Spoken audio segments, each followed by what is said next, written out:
Chapter by Chapter for Westbury Public Library. Animal Farm by George Orwell. Read for you by Staff Librarian Kimm Culkin.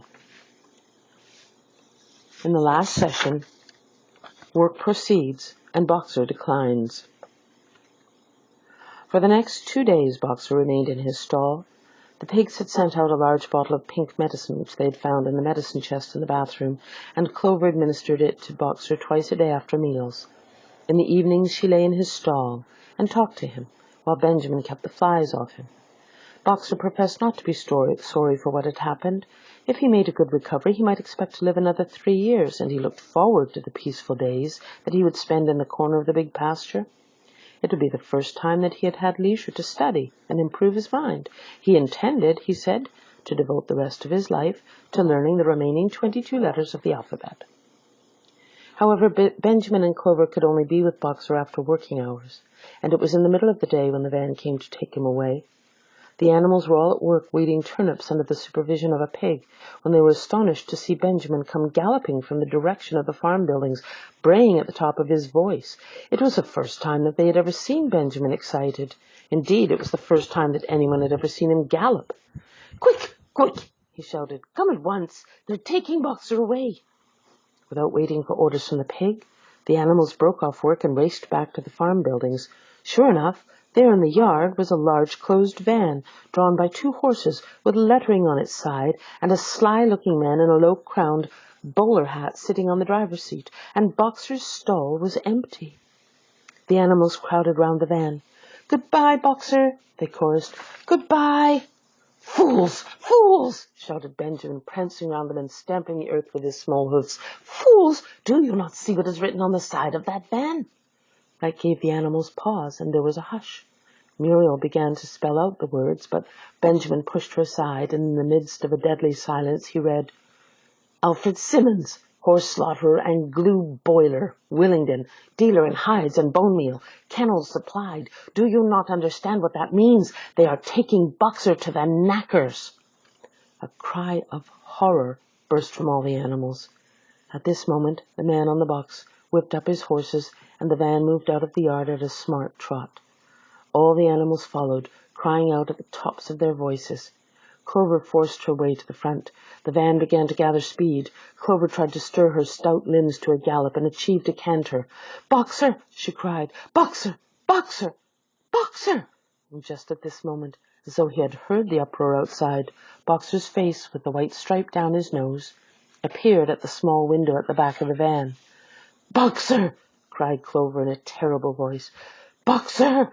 Get out! Get out quickly! They are taking you to your death!" All the animals took up the cry of, "Get out, Boxer! Get out!" But the van was already gathering speed and drawing away from them. It was uncertain whether Boxer had understood what Clover had said. But a moment later his face disappeared from the window, and there was the sound of a tremendous drumming of hooves inside the van. He was trying to kick his way out.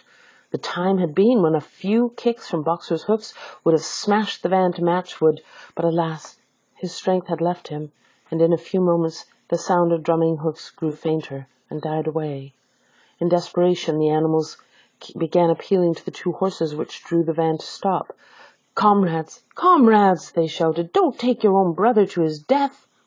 But the stupid brutes, too ignorant to realize what was happening, merely set back their ears and quickened their pace. Boxer's face did not reappear at the window. Too late, someone thought of racing ahead and shutting the 5-barred gate, but in another moment the van was through it and rapidly disappearing down the road. Boxer was never seen again. 3 days later, it was announced that he had died in the hospital at Willingdon, in spite of receiving every attention a horse could have. Squealer came to announce the news to the others. He had, he said, been present during Boxer's last hours. "It was the most affecting sight I have ever seen," said Squealer, lifting his trotter and wiping away a tear. "I was at his bedside at the very last, and at the end, almost too weak to speak, he whispered in my ear that his sole sorrow was to have passed on before the windmill was finished. 'Forward, comrades,' he whispered, 'forward in the name of the rebellion. Long live Animal Farm! Long live Comrade Napoleon! Napoleon is always right.'" Those were his very last words, comrades." Here Squealer's demeanour suddenly changed. He fell silent for a moment, and his little eyes darted suspicious glances from side to side before he proceeded.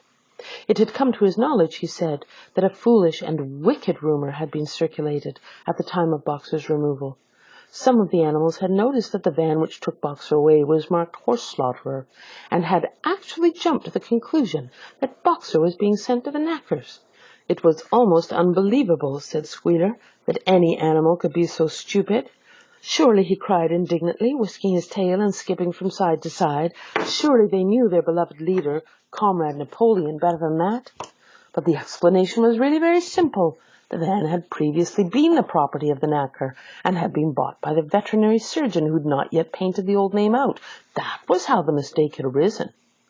The animals were enormously relieved to hear this, and when Squealer went on to give further graphic details of Boxer's deathbed, the admirable care he had received, and the expensive medicines for which Napoleon had paid without a thought as to the cost, their last doubts disappeared, and the sorrow that they felt for their comrade's death was tempered by the thought that at least he had died happy. Napoleon himself appeared at the meeting on the following Monday morning and pronounced a short oration in Boxer's honour.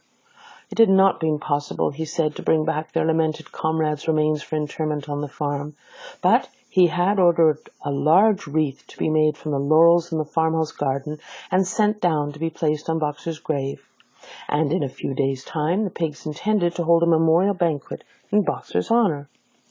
Napoleon ended his speech with a reminder of Boxer's two favourite maxims, "I will work harder," and "Comrade Napoleon is always right." Maxims, he said, which every animal would do well to adopt as his own. On the day appointed for the banquet, a grocer's van drove up from Willingdon and delivered a large wooden crate at the farmhouse. That night there was a sound of uproarious singing, which was followed by what sounded like a violent quarrel, and ended at about 11 o'clock with a tremendous clash of glass. No one stirred in the farmhouse before noon on the following day, and the word went round that from somewhere or other the pigs had acquired the money to buy themselves another case of whiskey. Chapter 10. Years passed. The seasons came and went. The short animal lives fled by. A time came when there was no one who remembered the old days before the rebellion, except Clover, Benjamin, Moses the raven, and a number of the pigs. Muriel was dead. Bluebell, Jessie, and Pincher were dead. Jones, too, was dead. He had died in an inebriate's home in another part of the county. Snowball was forgotten.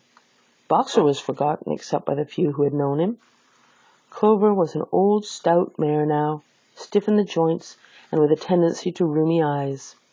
She was 2 years past the retiring age, but in fact no animal had ever actually retired. The talk of setting aside a corner of the pasture for superannuated animals had long since been dropped. Napoleon was now a mature boar of 24 stone. Squealer was so fat that he could with difficulty see out of his eyes. Only old Benjamin was much the same as ever, except for being a little grayer about the muzzle and, since Boxer's death, more morose and taciturn than ever. There were many more creatures on the farm now, though the increase was not so great as had been expected in earlier years. Many animals had been born to whom the rebellion was only a dim tradition, passed on by word of mouth, and others had been brought who never heard mention of such a thing before their arrival. The farm possessed 3 horses now besides Clover. They were fine, upstanding beasts, willing workers, and good comrades, but very stupid. None of them proved able to learn the alphabet beyond the letter B. They accepted everything that they were told about the rebellion and the principles of animalism, especially from Clover, for whom they had an almost filial respect. But it was doubtful whether they understood very much of it.